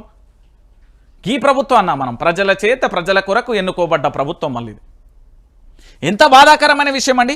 ప్యాకెట్ రూపంలో మద్యం అమ్ముతున్నది అంటే ఎంత దిగజారుడుతనం అండి ఇది. తెలంగాణ రాష్ట్రాన్ని ఎట్లా చేస్తున్నారో ఇక చూడు. 50 రూపాయలకు మద్యం అట. ఇప్పటికే గుడి వెనక బడి ముందు ఎక్కడ చూసినా కూడా వైన్ షాపులు, బార్ షాపులు, రెస్టారెంట్లు, మన్ను మశానం, తోట తొకపుర. ఇప్పుడు మొత్తం తెలంగాణ రాష్ట్రం మద్యం ఏరులై పారుతున్నది. నిజంగా ఒక ఇంటికి పోయి ఎక్కడికైనా గ్రామాలలోకి వెళ్ళిపోయి మంచినీళ్ళ బాటిల్ అడిగితే దొరుకుతుందో నాకు తెలియదు, కానీ మద్యం బాటిల్ అయితే దొరుకుతాయి. ఇక రేపు ఏంటంటే చిప్స్, కుర్కురే, చాక్లెట్లు, బిస్కెట్లు ఎట్లా అయిపోయినాయో ఇక కిరాణం కోట్లలో కూడా వస్తాయి మద్యం. 50 రూపాయలు పెడితే మద్యం, ఎక్కడ పడితే అక్కడ మద్యం. ఏం చేయాలి మనం? తాగాలి, లివర్లు ఖరాబ్ చేసుకోవాలి, కిడ్నీలు ఖరాబ్ చేసుకోవాలి, అన్ని ఖరాబ్ చేసుకొని మళ్ళీ మనం పోయి ఏం చేయాలి? దావకాన్లో వాడాలి. దావకాన్లో పడితే ఏం చేస్తాడంటే ఆయనే అది పోయిన తర్వాత నీకు ఇన్సూరెన్స్ ఉన్నది అంటే ఒక లెక్క, ఇన్సూరెన్స్ లేదు అంటే మరో లెక్క చేసేసి పూర్తి స్థాయిలో ఇక్కడ ఏంది కష్టపడ్డాం కదా, ఈ పైసలన్నీ ఇల్లు కుదోబెట్టి మన కిడ్నీలను ఇడ్లీ లెక్క చేసి అది తీసుకుపోయి పూర్తి స్థాయిలో అమ్మకాన్ని చేసేసి మన జీవితాలను ఆగం చేసుకోవాలి. మన ప్రభుత్వం అండి, తెలంగాణ ప్రభుత్వం. అన్నా మార్పు వచ్చిందన్న, మార్పు వచ్చిందన్న, మార్పు వచ్చిందన్న, తమ్ముడా మార్పు వచ్చింది, అద్భుతమైన మార్పు. రావాలి 50 రూపాయలకే మద్యం టెట్రా ప్యాకెట్లు రావాలి. ఇక చూడు మన ప్రభుత్వం చేయబోయే రేపు పొద్దుగాల చేయబోయే అతిపెద్ద కార్యక్రమం ఇదే, టెట్రా ప్యాకెట్లట. కర్ణాటక సర్కార్ పిచ్చి కొట్టుడు కొడుతున్నారు. ప్రజలు ఆర్టీసీ బస్సు మొన్నటిదాకా అది అనుకున్నారు, కొట్టుకున్నారు, అయిపోయింది, అది ఎత్తేసే దుకాణం అయిపోయింది. ఈరోజు టెట్రా ప్యాకెట్లట. ఇక ఇది మన పాలన. 3 రంగుల జెండా వచ్చి 50 రూపాయలకే టెట్రా ప్యాకెట్ ఇస్తున్నాం అనే కాడికి వచ్చింది. ఇక 3 రంగుల జెండా తాగుబోతులను చేస్తున్నది, తాగుబోతు తెలంగాణ చేస్తున్నది. తాగండి, ఊగండి, ఆసుపత్రిలో వాడండి, సావండి, తాలిబొట్లు దింపండి, ఇంతకు మించి ఏముంటుంది? ఏం చేయాలి వీళ్ళకు? నాకు అర్థం కాదు. ఓ ఉద్యోగం కలిపారు, ఓ పరిశ్రమలు తీసుకురారు, ఓ నీళ్లు చక్కగా ఇయ్యరు, ఓ కరెంటు చక్కగా ఇయ్యరు. రోడ్డు పోయించి నిన్న దుమారం వచ్చి గాలి దుమారం వచ్చేసి జిహెచ్ఎంసీకి సంబంధించి ఆ రోడ్డు పోయించి చెట్లు పడ్డాయి. ఇప్పటి వరకు ఇంకా తీసిన దిక్కు దివానా లేదు. కానీ 50 రూపాయలకు మాత్రం టెట్రా ప్యాకెట్లు ఇస్తాం. నీళ్లు తాగడానికి బుక్కే నీళ్ళు ఇవ్వమన్నా. మా దగ్గర 50 రూపాయలకు, తెలంగాణలో 50 రూపాయలకు మద్యం దొరకబడును. రావాలి 50 రూపాయలకు, 80 రూపాయలకు, 180 రూపాయలకు ఎంఎల్ ప్యాకెట్లు దొరుకును. జీవితాలు ఆగమవును, యాక్సిడెంట్లు జరుగును, సచ్చుడు అవుడు, దండాలు వేసుడు, గైంతే. ఇగో ఇది మా తెలంగాణ. ఇంతకంటే తెలంగాణ మొత్తం 20 ఏళ్ళు కాదన్న, ఇప్పుడు 25 ఏళ్ళ వెనక పోతుంది. ఇక ఏం చేస్తాం మా ప్రభుత్వం అంటే వరవా. ప్రభుత్వానికి ఒకసారి వేసుకోరు అనేసి ఇట్లా దండం పెట్టుర్రు. తెలంగాణ రాష్ట్ర ప్రభుత్వం ఇది, తెలంగాణ రాష్ట్ర ప్రభుత్వం అండి. మా తెలంగాణ రాష్ట్ర ప్రభుత్వాన్ని చూస్తే వరవ్వ అనిపిస్తుంది. ఇక మా రాష్ట్ర ప్రభుత్వానికి సంబంధించి ఫుడ్ సేఫ్టీ అధికారులు అంటారు, అన్నా అద్భుతమైన బిర్యానీ కావాలా, మాల్ మసాలాతో కూడి ఘమఘమలాడే అని చదువుతారు కదా, మీరు చూస్తారు కదా ఆడ యాడ్లు. ఇట్లా మొత్తం బోర్డులు వేసేసి పెద్ద కనబడతాయి కదా. కుళ్ళిపోయిన ఏమో చేసి జ్యూసులు పెడతాళ్ళు, పండ్లన్నీ కుళ్ళిపోయినాయి. ఇక ఆల్రెడీ చైనా నిషేధించిన పౌడర్లకు సంబంధించి, టేస్టీ పౌడర్లకు సంబంధించి మనం టన్నులు ఇంపోర్ట్ చేసుకుంటాం. అక్కడ మొత్తం చైనాలో బ్యాన్ చేసేసారు. నిజం ఇది వాస్తవం. ఈరోజు మీరు హైదరాబాద్లో బయటికి వెళ్ళినా, ఎక్కడ బయటికి వెళ్ళినా మీరు తినే తిండి విషం. మీకు ఎగ్జాంపుల్ చెప్తా. ఇప్పుడు మన ఇళ్లలో వాటర్ ఉంటుంది, వాటర్ క్యాన్లు ఇస్తాం. క్యాన్సర్కు కారణమైనా ప్లాస్టికేనా? దాని తర్వాత మనం గ్లాసులు పట్టుకుంటాం, అది ప్లాస్టికేనా? దాంతోపాటు మీరు ప్లేట్లు, అవి ప్లాస్టికేనా? ఒకసారి చూడుర్రి ఏడ క్యాన్సర్ కారకాలు ఎట్లా మన చుట్టూ మహమ్మారి లెక్క ఎట్లున్నాయో. ఒక కాడ 2 దిక్కులా కాదు, ఏది చూసినా దానికి ప్లాస్టిక్ ఉంటుంది. ఆఖరికి టీ షాప్ పోయి టీ గ్లాస్ తాగినా కూడా అది క్యాన్సర్ కారణమే. ఈరోజు హైదరాబాద్కు సంబంధించి ఎంత దందా జరుగుతుందంటే 4 కోట్ల మంది ప్రజలందరూ అంటున్నారు, ఆర్టికల్స్ రాస్తున్నాం, మేము డైట్ మెయింటైన్ చేస్తున్నాం, ఫుడ్ మెయింటైన్ అని. లొట్ట పీసరా మీరు? ఎన్ని రోజులు డైట్ మెయింటైన్ చేస్తుంది? ఆ బయటికి పోయి అడ్డమైన తిండి తింటే ఆగంగాక. ఇక చూడురి ఆహార కల్తీలపై శిక్షలేవి? నోటీసులతోనే సరే, కనీసం లైసెన్సులు కూడా రద్దు చేస్తున్నాయి. ఓ బిర్యానీ కాడనేమో ఆ సిగరెట్ ముక్క ఇంతంత దొరుకుతుంది, ఒక బిర్యానీ దాంట్లోనేమో అదేందో ఇట్లా అంటారు కదా అని దవడలకి ఎత్తారా దాని అంబరును, ఇంకోటి దాని పేరు గుట్కా కవర్ వెళ్తుంది. ఇంకొక దాంట్లోనేమో మన బల్లితో కనబడుతుంది, ఇంకొక దాంట్లో ఎలకపిల్ల చచ్చిపోయి కనబడుతుంది, ఇంకొక దాంట్లో చికెన్ ముక్కల పురుగులు ఎట్లా అంటే మన చచ్చిపోయిన శవానికి పురుగులు తింటే చూడు అట్లా కనబడుతుంది.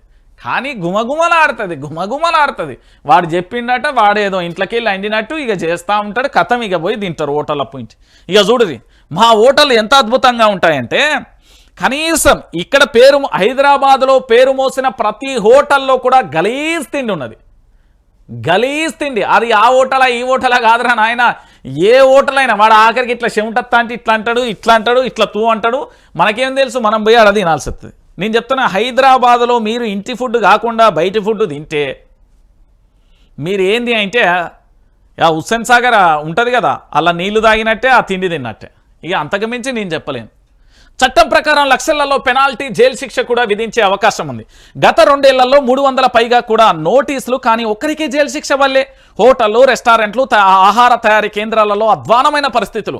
నామమాత్రం పెనాల్టీ వేసి వదిలేస్తున్న ఆఫీసర్లు. రాష్ట్రం మొత్తానికి ఒకటే టెస్టింగ్ ల్యాబ్, సరిపడా ఫుడ్ సేఫ్టీ ఆఫీసర్లు లేరు. ఇదే అదునుగా రెచ్చిపోతున్న కల్తీ మాఫియా. ఛాయ్ నుంచి బిర్యానీ దాకా కల్తీ. ఇక ఛాయ్ కథనైతే చెప్పని అవసరం లేదు.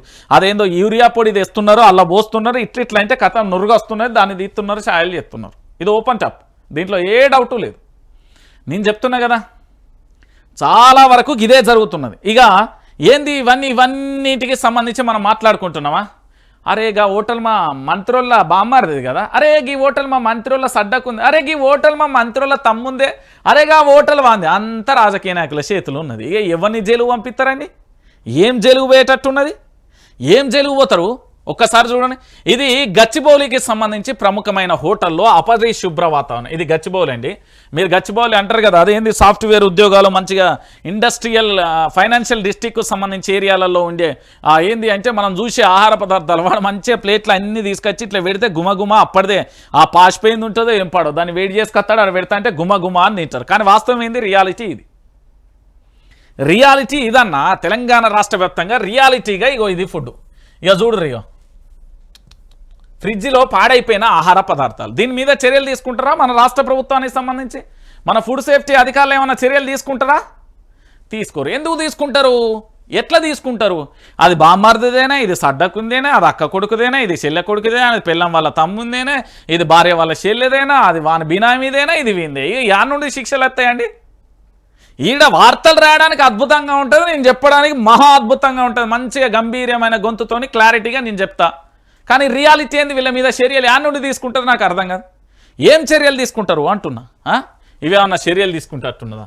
హైదరాబాద్లో బిడ్డలారా నేను మళ్ళీ చెప్తున్నా, పైలం మీరు తినే ఫుడ్ అవసరమైతే ఇంటికాడ ఇంతంత పెరుగన్నం తెచ్చుకొని ఆఫీసు ఇంతంత పచ్చళ్ళతో తినురు, కానీ ఈ ఫుడ్ తిని అడ్డమైన రోగాలు తెచ్చుకోకూరు. క్యాన్సర్లకు మరీ ముఖ్యంగా చెప్తున్నా, హైదరాబాద్లో కానీ ఎక్కడైనా మీరు బయట తింటారా సుమా జాగ్రత్త.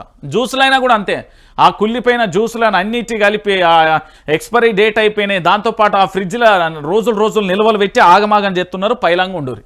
ఇక ఇది ఇట్టున్నది. ఈ కథ అయిపోయిందా? ఇక దీంతో పాటుగా మరొక ముచ్చట ఉన్నది. ఇక మీకు చెప్పాలి ఇది ఎందుకు అంటే తెలంగాణ రాష్ట్ర వ్యాప్తంగా కూడా పూర్తి స్థాయిలో కూడా ఇగో ఇది గ్రూప్ 1 ఒక పరీక్ష రాయాలనుకుంటున్నా. నేను ఒక పరీక్ష రాయాలనుకుంటే నేను యూపీఎస్సీ ప్రిపేర్ అయినా కాబట్టి పూర్తి స్థాయిలో నాకు తెలుసు. ఎందుకంటే చదువు విలువ ఏందో చాలా బాగా తెలుసు. ఎందుకంటే కఠిన పేదరికం నుండి చదివే ఆయుధంగా మలుసుకొని సమాజాన్ని ఏలాలంటే మనకు ఉండే ఏకైక ఆయుధం చదువు మాత్రమే. ఆ చదువుతోని ఏ కులంలో పుట్టు, ఏ మతంలో పుట్టు, ఎక్కడనైనా పుట్టు, భూమి మీద ఏ మూలకైనా పుట్టు, ప్రపంచాన్ని నీ చేతిలోకి తెచ్చుకొని ప్రపంచాన్ని మొత్తం ఇప్పుడు కార్పొరేట్ శక్తులు ఏ విధంగా ఆడిస్తున్నాయో అట్లా మనం ఆడియచ్చు. దానికి ఎగ్జాంపుల్ ప్రపంచం మొత్తం కూడా పారిశ్రామిక చేతులలో ఉంది. ఇక్కడ పారిశ్రామిక కార్పొరేట్ శక్తులే ఉన్నాయి అనడానికి 2 ఉదాహరణలు. ఒకటి, మీరు వాడే మొబైల్ ఫోన్లు పూర్తి స్థాయిలో కార్పొరేట్ శక్తుల్లో ఉన్నది. మీది ఇన్కమ్, అవుట్ గోయింగ్ మొత్తం ఎవ్రీథింగ్ డాటా వాళ్ళ దగ్గర ఉంటుంది. రెండోది, మీకు తెలియంది కాదు, ప్రపంచవ్యాప్తంగా కాదు, మన భారతదేశంలో ప్రధానంగా కూడా మన ఇంట్లో ఉండే ఏ మూలకున్న ఒక సొమ్మైనా కూడా ఈఎంఐ రూపంలో తీసుకుంటాం. ప్రతి ఒక్కరికి ఈఎంఐ లేని వ్యక్తి చాలా సంతోషపరుడు, ఆయన ఎక్సలెంట్. ఇక ఈఎంఐ పెట్టుకున్న ప్రతి ఒక్కరు కూడా కార్పొరేట్ శక్తులలో బందీగా అయిపోయినట్టే. మనం ఏంది అంటే ఏదో తప్పులు చేసి జైల్లోకి వెళ్ళిన వాళ్ళు శిక్ష అనుభవిస్తారు, అది ప్రజలకు తెలిసిన శిక్ష. కానీ మనకు తెలియకుండానే మనం ఒక శిక్ష అనుభవిస్తున్నాం అంటే ఈఎంఐల పేరుతో శిక్ష అనుభవిస్తున్నాం. గట్లుంటుంది, రకరకాలుగా ఉంటుంది. సో వీటన్నింటికి సంబంధించి మన జ్ఞానంతో ఈ సమాజంలో ఒక వెలుగు వెందాలి. అది గ్రామీణ ప్రాంతంలో కనీసం తినడానికి తిండి లేక, ఉండడానికి ఇల్లు లేక, కట్టడానికి బట్టలేక కడు పేదరికంలో పుట్టిన వాళ్ళు కూడా ఈ దేశాన్ని ఏలిన చరిత్రలు చాలా ఉన్నాయి. గట్లనే ఈ తెలంగాణలో చాలా మంది యోధులను, చాలా మందిని పోరాట స్ఫూర్తిగా తీసుకొని తెలంగాణ ప్రాంత బిడ్డలు మారుమూల పల్లెల నుండి పుస్తకాల పురుగులుగా మారి అక్కడ ట్రైనో, బస్సో, ఎర్ర బస్సో, పచ్చ బస్సో ఎక్కి హైదరాబాద్లో తిరిగి పారగాని చెప్పులతోని అక్కడ ఉండే కోచింగ్ సెంటర్లలో పోయి రోడ్డు మీద 5 రూపాయల బువ్వ తిని రూములలో 1000 రూపాయలు 500 రూములు తీసుకొని దాంట్లో ఒక్క రూమ్లో 4-5 వండుకొని చదువుకొని తెల్లందాక పొద్దాక కష్టపడి ఉద్యోగాలు రావాలని చెప్తే మా వాళ్ళు దాన్ని స్కామ్ చేసిళ్ళు. అయిపోయింది. కష్టపడి చదివినోడికి పంగనామం పెట్టి ఏంది అదేదో మొన్న ఎమ్మెల్సీ వాళ్ళ కూతురు కూడా ఉన్నదట, అది నిజమేంతో అబద్ధమేంతో ఇంకా రాలే. ఇక కాంగ్రెస్ పార్టీ వాళ్ళు అమ్మీలు కథం 10 మంది వచ్చిళ్ళు. 2091 2020లో బహుశా అంటే మొన్న రిజల్ట్స్ ఇచ్చిన దాంట్లో 10 మంది ఎక్కువగా అభ్యర్థులు వచ్చాయండి. అంటే ఎగ్జామ్ రాసిన అభ్యర్థుల కంటే రిజల్ట్స్లో 10 మంది కొత్త వాళ్ళు ఎక్కడ నుండి పుట్టుకొచ్చిలో ఇప్పటి వరకు కూడా రాష్ట్ర ప్రభుత్వం ఇవ్వలే. ఇదే అంశానికి సంబంధించి పంచాయతీ మొదలవుతుంది. గ్రూప్ 1 రద్దు చేయాల్సిందే. గ్రూప్ 1 రద్దు చేసి ప్రిలిమినరీ మెయిన్స్ పరీక్షలు మళ్ళీ నిర్వహించాలని ధర్నా చేస్తున్న అభ్యర్థులు పోస్టులను అమ్ముకుంటున్నారు. ఫస్ట్లో పోస్టులను అమ్ముకునేటోని మైక్ ఎట్లా అంటే నడి బజార్లో నిలబెట్టి ఎన్కౌంటర్ చేయాలి. అప్పుడు కానీ ఇంకోనికి భయం రాదు. అరే నాకు అర్థం కాదు. టీజీపీఎస్సీకి సంబంధించి గతంలో టీఎస్పీఎస్సీ, ఇప్పుడు టీజీపీఎస్సీ. అప్పుడు తెలంగాణ సంబంధించి టీఎస్ ఉండే, ఇప్పుడు తెలంగాణ ప్రదేశ్ కాబట్టి టీజీ వచ్చింది. సో వీళ్ళు మార్చుకున్నారు. వాళ్ళ ఏ ప్రభుత్వం అంతే వాళ్ళకి అనుగుణంగా మారుతారు. రేపు మన ప్రభుత్వం అంతే మనం కూడా మార్చుకుందాం.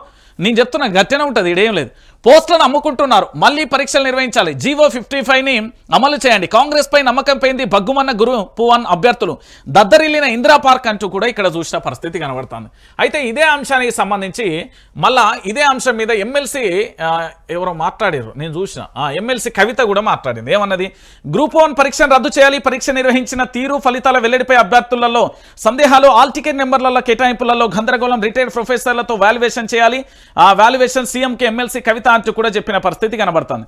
అంటే గందరగోళం ఎట్లా నెలకొన్నది అంటే 21,075 మంది ఏమో పరీక్ష మెయిన్కి హాజరైతే ఫలితాలు ప్రకటించేసరికి అది 21,085కు మారింది. రకరకాలుగా అంటే 10 మంది ఎక్స్ట్రా ఇక్కడ నుండి వచ్చిర్రు అనేది ఇప్పటి వరకు కూడా అర్థం కాని ప్రశ్నగా మారింది. నేనేమంటున్నానంటే ఓ తెలంగాణ ప్రాంత బిడ్డ, ఓ తెలంగాణ ప్రాంత పౌరుడా, ఓ తెలంగాణ ప్రాంత మేధావి అని చెప్తున్నా నేను. ఏ గుడిసెలన్నా బిట్టు, ఏ బంగారు ఆభరణాలతోనైనా లగ్జరీగా పుట్టు, నాకు సంబంధం లేదు. కానీ తెలంగాణ ప్రాంతంలో ఒక యువతకు అన్యాయం జరుగుతుందంటే రాబోయే తరం పూర్తి స్థాయిలో ఉంటుంది.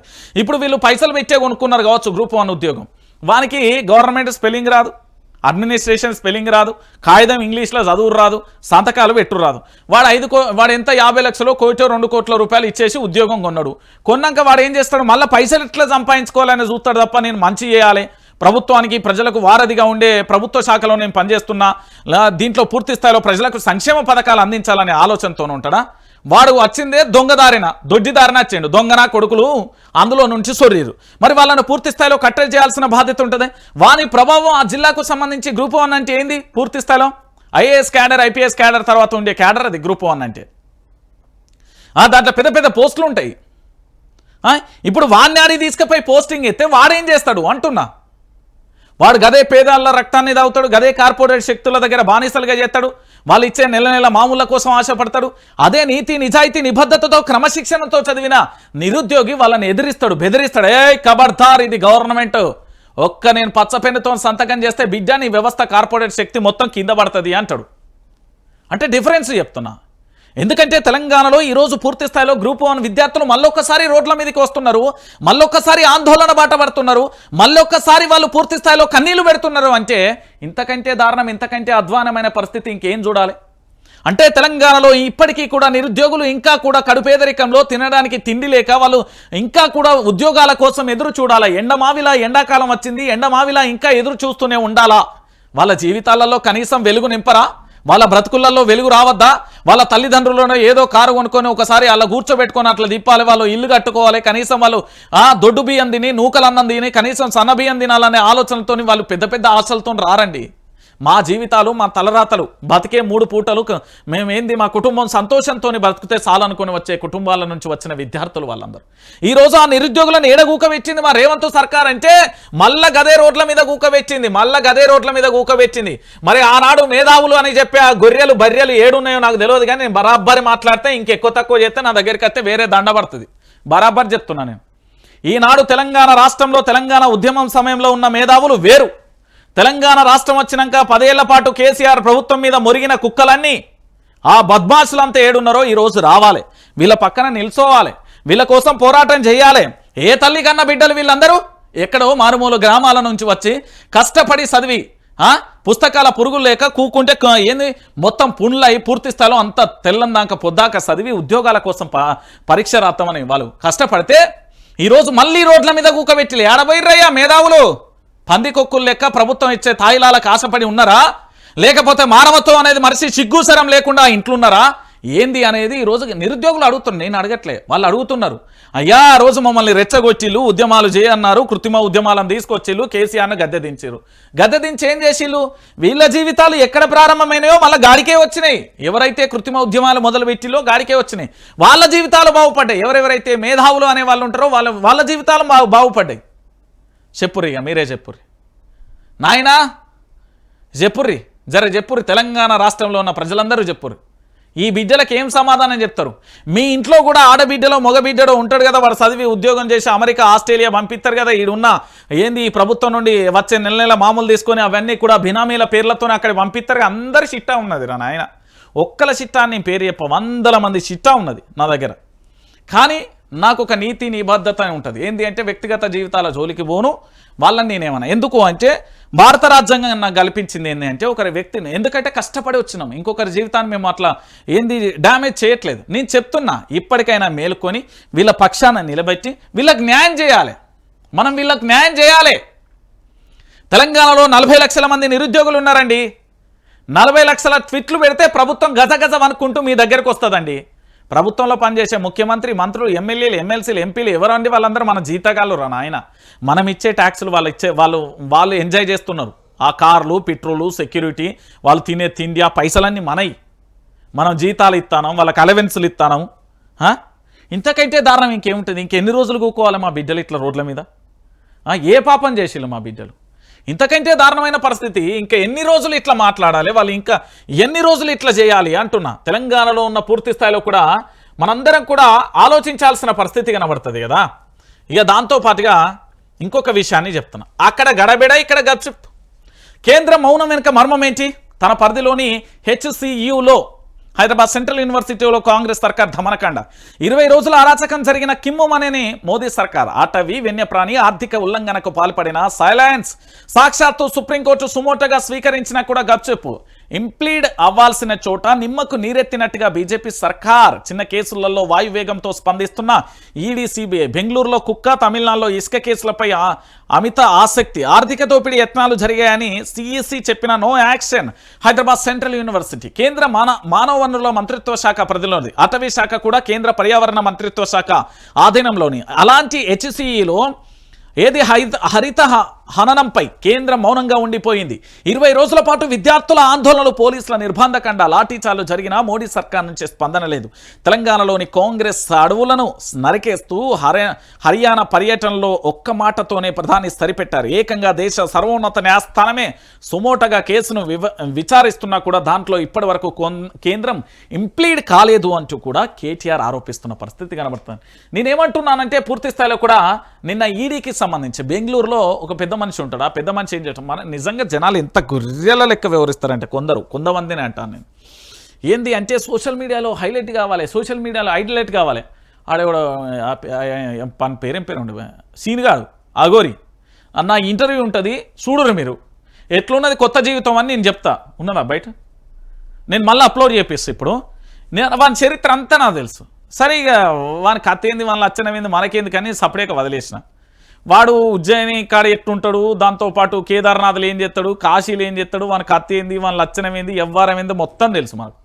తెలిసిన పూర్తి స్థాయిలోకి ఏంది అంటే ఇప్పుడు వాడిని ఎక్కడ పోయేటోని వాడిని ఎందుకు హైలైట్ చేయాలి, ఏంది ఆ కథ అని ఊకున్నా. కానీ ఇక మా జర్నలిజం ఏడుకుంటుంది, వాళ్ళ వ్యూవర్షిప్లే వాళ్ళ పాడే. తెలంగాణలో ఇంత పెద్ద సమస్యలు కనబడ్డాయి, ఇవన్నీ కనబడ్డాయి, వాళ్ళకి అవే కనబడతాయి. కానీ వాళ్ళు మళ్ళీ మా యూట్యూబ్ ఛానల్ సాటిలైట్ ఛానల్లో నిన్ననే ఒక వీడియో పంపించున్నా. కానీ ఓ పెద్ద సాటిలైట్ ఛానల్ అయినా యూట్యూబ్లో బ్లాక్ మెయిలర్లు అది ఇది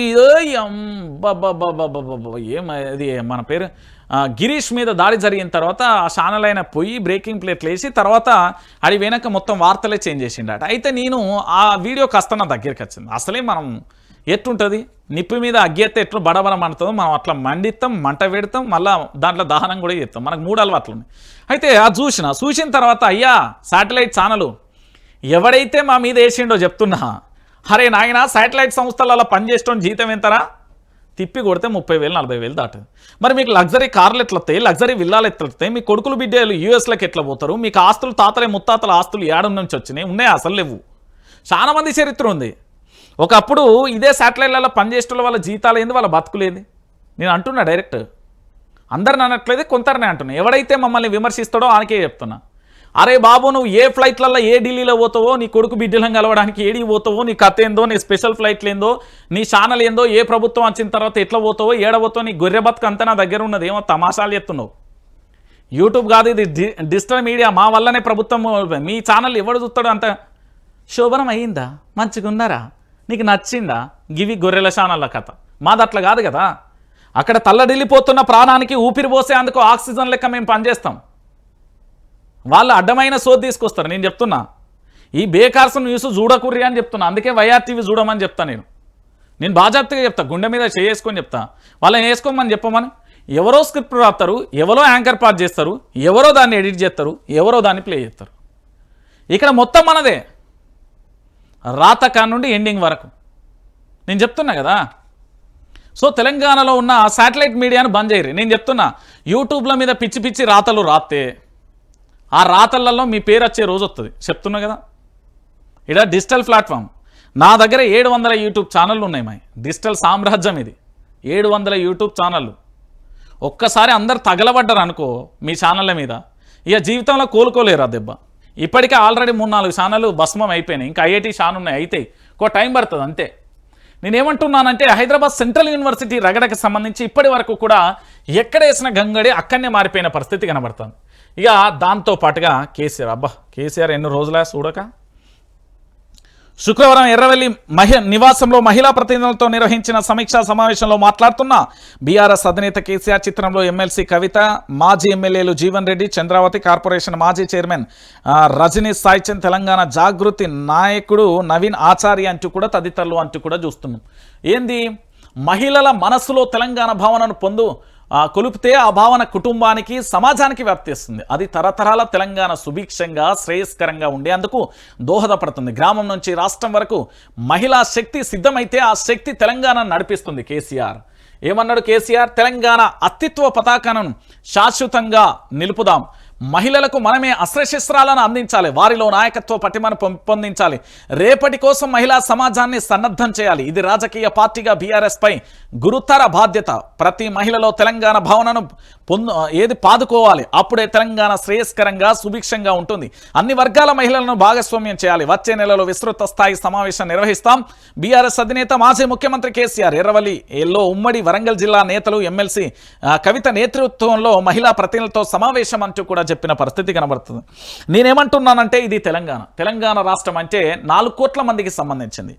నేను మళ్ళీ చెప్తున్నా, 1969లో 600 మంది విద్యార్థులు అమరవీరులు అయితే కనీసం తెలంగాణ రాష్ట్రాన్ని పట్టించుకోకుండా పదవుల కోసం, ఆర్థిక మూలాల కోసం అమ్మేసుకున్న ఆనాటి బద్మాష్యాల కోసం కాదు ఇది నేను చెప్పేది. 2001లో తెలంగాణ రాష్ట్రమే ఆకాంక్షగా, తెలంగాణ రాష్ట్రమే రావాలని కంకణం కట్టుకొని పూర్తి స్థాయిలో బయలుదేరి 2014లో తెలంగాణ రాష్ట్రాన్ని తెచ్చిన గొప్ప యోధుడు ప్రొఫెసర్ జయశంకర్ గారు, అదేవిధంగా కల్వకుంట్ల చంద్రశేఖరరావు గారు. కేసీఆర్ సారథ్యంలో తెలంగాణ రాష్ట్రం వచ్చింది. ఇది వాస్తవం. ఎవరు ఒప్పుకున్న వాస్తవం. వారి సారథ్యం, వారు మొదలుపెట్టిన తర్వాతనే ఉద్యమమైంది. ఉద్యమం కాస్త ఉవ్వెత్తునైన ఉద్యమం కాస్త అందరూ భయపడాల్సి వచ్చింది. కేంద్రం నుంచి ఏంది, మనం మెడలు వంచి తెలంగాణ రాష్ట్రాన్ని తెచ్చుకున్నాం. ఇది వాస్తవమైన విషయం. 1200 మంది విద్యార్థుల ఆత్మ బలిదానాలతో ఎంతోమంది జీవితాలను త్యాగం చేస్తే వచ్చిన ఈ తెలంగాణ రాష్ట్రం కాబట్టి ఈ తెలంగాణ రాష్ట్రాన్ని ఇప్పటికైనా మనం కాపాడుకోకపోతే ఆగమైపోతుంది. నేను మళ్ళీ చెప్తున్నా, ఇప్పటికే సబ్బండ వర్గాలకు సంబంధించి రైతులు ఆగమైపోయారు, నిరుద్యోగులు ఆగమైపోయారు, హైదరాబాద్తోని పేదలు ఆగమైపోయారు, మూసీతోని పేదలు ఆగమైపోతున్నారు, ఆటో డ్రైవర్లు ఆగమైపోయారు. ఒక్క వర్గమా 2 వర్గాలు, ఎన్ని వర్గాలు దెబ్బతిన్నాయండి తెలంగాణలో? అట్లా ప్రతి ఒక్క వర్గం కూడా ఆగమైపోతుంది. నేనేమంటున్నా అంటే మహిళా సైన్యం సిద్ధం చేయాలి. నిజంగా కూడా ఎమ్మెల్సీ కవిత గారికి నేను రిక్వెస్ట్ చేస్తున్నా, ఈ తెలంగాణలో మహిళా శక్తికి సంబంధించి ఒక్క మాటలో చెప్పాలంటే నాడు చాకల ఏలమ్మ నుంచి నేటి వరకు కూడా పూర్తి స్థాయిలో మన బతుకమ్మ పాట, గోస, వాళ్ళ కష్టాలు, కన్నీళ్ళు, మహిళలకు సంబంధించి ప్రతి గ్రామం నుంచి, ప్రతి ఇంటి నుండి మహిళలను పూర్తి స్థాయిలో రాజకీయ రంగంలో ఉంచాలి. ఎందుకు అంటే పూర్తి స్థాయిలో ఇంటి బాధ్యతలన్నీ కూడా తన భుజస్కంధాల మీద వేసుకుని ఇంటిని పూర్తి స్థాయిలో కూడా అపురూపంగా తీర్చిదిద్ది ఇల్లును మొత్తం కూడా నడిపిస్తుంది మహిళ. అలాగే పూర్తి స్థాయిలో రాజకీయ రంగంలో కూడా మహిళలకు ఎంత వీలుంటే అంత అవకాశాన్ని కల్పించి వాళ్ళని ప్రోత్సహించాల్సిన బాధ్యత కూడా ఉంటుంది. సో బీఆర్ఎస్లో మాత్రం ఖచ్చితంగా మహిళలకు పెద్దపీట వేసే అవకాశాలు అయితే చాలా స్పష్టంగా కనబడుతున్నాయి. ఎందుకు పెద్దపీట వేస్తారంటే వేయాల్సిన పరిస్థితి కూడా ఉత్పన్నమైంది, అలాంటి పరిస్థితి కూడా వచ్చింది కాబట్టి బీఆర్ఎస్ పార్టీకి సంబంధించి జరిగింది. సో మొత్తానికి వరంగల్లో జరగబోయే సభ మాత్రం ఉధృతంగా ఉండే అవకాశాలు ఉన్నది అనేది అయితే చెప్తుంది. ఎందుకంటే రేపటి తెలంగాణ కోసం మహిళలందరూ పూర్తి స్థాయిలో కంకణం పట్టుకొని పూర్తి స్థాయిలో కూడా బయలుదేరాల్సిన సమయం ఆసన్నమైంది అంటూ కూడా ప్రధానంగా కూడా మనం చూస్తున్న పరిస్థితి కనబడుతుంది. ఇక దాంతో పాటుగా మరొక అంశం చెప్తాను. ఎవరిది చెప్తానా? మా అన్న రేవంత్ అన్న గురించి చెప్తాను. సరే, రేవంత్ రెడ్డి ఎవరినే? తెలంగాణ రాష్ట్రానికి సంబంధించిన రాష్ట్ర ముఖ్యమంత్రి వర్యులు. ప్రస్తుత ముఖ్యమంత్రి యనుమల రేవంత్ రెడ్డి గారు. పేరు మర్చిపోకుర్రి జర, ఆయన పేరు గుర్తుపెట్టుకోవాలి మీరు. కావాలని మర్చి అయితే పోకుర్రి, మ్యాండేటరీగా చెప్తున్నా. కల్వకుంట్ల చంద్రశేఖరరావు ఏమో తెలంగాణ రాష్ట్రాన్ని తెచ్చిండు. ఉన్న తెలంగాణ రాష్ట్రాన్ని పాలించడానికి ఆపసోపాలు పడుతున్నాడు మన రేవంత్ రెడ్డి అని. ఎస్, అయితే రేవంత్ రెడ్డి గురించి కాస్త నేను లోతుగా, అంటే డెప్త్ అంటాం కదా, డెప్త్గా పోయినా కాస్త నాకు అవసరం ఉండి ఓ ఆర్టికల్ రాయాల్సిన సమయం ఆసన్నమైతే దాని గురించి రాద్దాం. సరే, ఇప్పటి నుండి ఎందుకులే, తెలంగాణ ఇంకో 2 ఏళ్ళు ఉండయంగా మొదలు పెడదామని వివరణ మొదలుపెట్టిన. వారి కుటుంబం సభ్యం నేపథ్యం నుండి మొదలు పెడితే వారి రాష్ట్ర ముఖ్యమంత్రి వరకు వచ్చిన స్థాయి వరకు మొదలుపెట్టిన. అయితే ఇందులో 2 వేరియేషన్స్ కనబడ్డాయి. ఒక 2 వేరియేషన్స్ ఏంటి అంటే, ముఖ్యమంత్రి కాకముందుకు యనుమల రేవంత్ రెడ్డి పోరాటం చేసిండు, వాస్తవం అయిపోయింది, టిల్ ఎండ్ అయిపోయింది ఆడికి. ఇప్పుడు ముఖ్యమంత్రి గారికి సంబంధించి పూర్తి స్థాయిలో కూడా ఇప్పుడు ముఖ్యమంత్రి గారు ఏంటంటే, ప్రభుత్వం రాకముందుకు మనం ఏమైనా మాట్లాడచ్చు, వాడందరూ లే అనొచ్చు. కానీ ప్రభుత్వం వచ్చిన తర్వాత 4 కోట్ల మంది ప్రజలు ఉంటారు, 4 కోట్ల మంది జీవితాలను మనం మార్చాలి. ఏ ఒక్క వర్గాన్ని కూడా సాటిస్ఫై చేయకపోయినా కూడా పూర్తి స్థాయిలో ఆ వర్గం పూర్తి స్థాయిలో ఉధృతంగా పోరాటం చేస్తుంది. ఉధృతంగా పోరాటం చేస్తే ఇప్పటివరకు మొన్నటి వరకు ఎస్సీ వర్గీకరణ, ఇప్పుడు ఎస్టీ వర్గీకరణ, రేపు మళ్ళొకటి కూడా ఉద్యమం మొదలవుతుంది. అటు పారిశ్రామిక రంగాన్ని, ఇటు నిరుద్యోగులను, అటు రైతులను, అటు కార్మికులను, ఇటు జర్నలిస్టులను, అటు వైద్యులను, అటు న్యాయశాఖ, ఇట్లా పోతే రకరకాల అటు అధికారులు, అన్ని శాఖలను సమన్వయం చేస్తూ ప్రజలకు ప్రభుత్వానికి మధ్య వారధిగా పనిచేసే వాళ్ళందరినీ కాపాడుకుంటూ తన ప్రభుత్వాన్ని నిలబెట్టుకోవాలి. సరే, నిజంగానే ముఖ్యమంత్రి రేవంత్ రెడ్డి గారు చెప్పినట్టు ప్రభుత్వ దగ్గర ఖజానా అయితే లేదు, ఇది వాస్తవమైన విషయం. ఇది ఒప్పుకున్నానే హ్యాపీగా ఫీల్ అయ్యాను. అయితే మా రేవంత్ రెడ్డి గారు పూర్తి స్థాయిలో ఏం చేసిందంటే, ఆ రాబడి కోసం ఏం చేస్తున్నాడు అంటే మద్యం మీద పడ్డాడు. మద్యం మీద పడి 35,000 కోట్లు 30,000 కోట్లు వచ్చినాయండి. ఆ 30,000 కోట్లను కాస్త ఇంకా పెంచే ప్రయత్నం చేస్తున్నారు. అయితే దాంట్లో భాగంగా ఇప్పుడు జరుగుతున్న అంశం ఏంటంటే, ఈ 30,000 కోట్లను కాస్త టెట్రా ప్యాకెట్లతోని 50 రూపాయలు 80 రూపాయలు 190 రూపాయలు 80 రూపాయలు 180 రూపాయలతో 50 ml మద్యం రాబోతుంది. దాంతో 2,000 కోట్లు ఇట్లా చేస్తూ ఏదో ఒకటి చేసి అయితే ప్రభుత్వం నడపాలనే ప్రయత్నంలో ఉన్నాడు. అయితే ఇక్కడే మా ముఖ్యమంత్రి యనుమల రేవంత్ రెడ్డి గారికి దెబ్బ మీద దెబ్బ పడ్డది. ఒకటి, తెలంగాణ రాష్ట్ర వ్యాప్తంగా ఉన్న సోషల్ మీడియా పూర్తి స్థాయిలో పోరాటం చేస్తున్నది, ప్రభుత్వ తప్పులను ఎత్తి చూపుతున్నది. మంత్రులు రేవంత్ రెడ్డి గారికి ఎక్కడా సపోర్ట్ చేయట్లేదు, ఎమ్మెల్యేలు ఎక్కడ సపోర్ట్ చేయట్లేదు, ఎమ్మెల్సీలు ఒకటి సపోర్ట్ చేయాలి. నోవెటల్లో సమావేశం పెట్టిన తర్వాత పూర్తి స్థాయిలో అన్ని సీసీ కెమెరాలో ఆడియో వీడియో రికార్డ్ చేస్తే మీరు మాట్లాడేదంతా రికార్డ్ అవుతున్నది, తస్మత్ జాగ్రత్త అని మా రేవంత్ అన్న చెప్పిన తర్వాత వాళ్ళు చాలా జాగ్రత్తగా మాట్లాడారు. కానీ రేవంత్ ప్రభుత్వం మాత్రం కష్టకాలంలో ఉన్నది. నేను చెప్తున్నా కదా, మనం బిలో పావర్టీ, బిలో పేదరికానికి సంబంధించి ఇట్లా చెప్పుకుంటూ వస్తాం కదా. ప్రభుత్వం నడిపే స్థాయి నుండి ప్రభుత్వాన్ని నడపాలి అనే ఆలోచన, ఎట్లా నడపాలి కానుండి ఏం చేయాలరా బాబు అనే పరిస్థితికి వచ్చేసింది. ఆర్థిక మూలాలు లేక ఆగమాగమైపోతున్నాడు రేవంత్ రెడ్డి సర్కార్, ఇది వాస్తవమైన విషయం. సో నేనేమంటానంటే మీ కాంగ్రెస్ పార్టీ వాళ్ళకి చెప్తున్నా, అంటే రేవంత్ రెడ్డి సర్కార్కు సంబంధించి పూర్తి స్థాయిలో రేవంత్ రెడ్డిని గెలకకూరి. మంత్రులు ఎవరైతే ఉన్నారో ఆయనకు సపోర్ట్ చేయరు, పాపం ఎమ్మెల్యేలు సపోర్ట్ చేయరు, ఎమ్మెల్సీలు సపోర్ట్ చేయరు. ప్రభుత్వం అనేది మీ నలుగురి కోసం కాదు కదా, 4 కోట్ల మంది ప్రజల కోసం కదా. ఇప్పుడు మీరు 6 గ్యారెంటీలు 13 అంశాలు 420 హామీలు నెరవేర్చాలి కదా. ఆయన ముఖ్యమంత్రి బాధ్యతలు ఉన్నప్పుడు ఆయనకు సపోర్ట్ అన్న చేయరు, లేకపోతే మీరు మూకుమ్మడి రాజీనామా అన్న చేయరు. ఆయన తిప్పలు ఆయన పడుతున్నాడండి. ఇప్పుడు రేవంత్ రెడ్డిని పూర్తి స్థాయిలో కూడా అబాసుపాలు చేయడం, ఆయన వ్యతిరేకించడం, ఆయన ప్రోత్సహించడం, ఆయన గొప్పతనం గురించో నేను చెప్తలేనేడా. మీ అడ్డగోలు పంచాయతీ వల్ల తెలంగాణలో పేదలు ఇంకా మరింత పేదలుగా అయిపోతారు, నిరుద్యోగులు మరింత మంది నిరుద్యోగులు యాడ్ అవుతారు, పెరుగుతున్నారు. ఆ ఉండే 2 ఉద్యోగాలు ఇచ్చినా మేము సంబరపడతాం, ఆ పెట్టే కూడా సగం బువ్వ పెట్టినా సంతోషపడతాం. కానీ మీరు ఆగమాగం చేసి అరివేడి చేసి మాత్రం ఆగం చేయకూరి. మీ పార్టీ వాళ్ళకే చెప్తున్నా, కాంగ్రెస్ పార్టీ వాళ్ళు ఉండుర్రి, రాజీనామా చేయరు, లేకపోతే అద్దంకి దయాకర్ గతంలో నల్గొండలు ఏమన్నారు కదా, పోతే పోర్రి. కానీ పాపం ఆయన ఇబ్బంది పెట్టకూరి. పిల్లగాడు ఆపసోపాలు 5 ఏళ్ళు ఉండాలి, ఈ పెద్ద మనిషి 5 ఏళ్ళు ఉండాలి ముఖ్యమంత్రి పీఠం మీద, మనం చూడాలి. కాంగ్రెస్ పాలన ఏంది, కాంగ్రెస్ కథ ఏంది, కాంగ్రెస్ ఎట్లున్నది, ఏం కథ, కాంగ్రెస్ పార్టీకి సంబంధించి ఏం జరుగుతున్నది, ఎట్లున్నది అనేది చూడాలి. అందుకోసమే రేవంత్ రెడ్డి అంటే ఆయన ఉండనీరు 5 ఏళ్ళు. 5 ఏళ్ళు ఉండనిస్తే తెలంగాణ ప్రాంత ప్రజలకు అర్థమవుతుంది, మేధావులకు అర్థమవుతుంది, అందరికీ అర్థమవుతుంది. ఒక్కటి నుండి A to Z కాదు, లొట్టపీస్ అందరికీ అర్థమైపోతుంది. అప్పుడు వాట్ ఈజ్ వాట్ అనేది తెలుస్తుంది.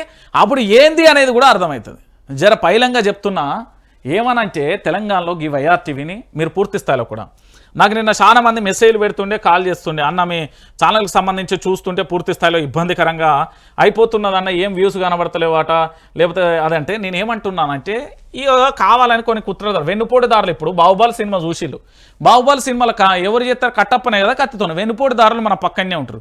గట్టనే ఏమైపోతుంది అంటే ఈ తెలంగాణలో ప్రశ్నించే గొంతుకగా ఉన్నాం కాబట్టి ఇక్కడ రిపోర్ట్లు అనేది కొడతాను. నేను ఏమన్నా ఇక్కడ సబ్స్క్రైబ్ చేసుకోర్రి, ఇగో ఇక్కడ లైక్ చేయరు, రంజితన్న మీకు తోడుగా మేము ఉంటామని ఇక్కడ లైక్ చేయరు, బస్ తెలంగాణలో పోరాటం అనేది సక్సెస్ అయిపోతుంది. గంతే నేను చెప్తున్నా కదా, వైఆర్టీవీ ప్రజలది, ఇది తెలంగాణ రాష్ట్రంలో ఉన్న 4 కోట్ల మంది ప్రజల కోసం పనిచేస్తుంది. కాబట్టి ప్రతి ఒక్కరు సబ్స్క్రైబ్ చేయండి, లైక్ చేయండి, షేర్ చేయండి.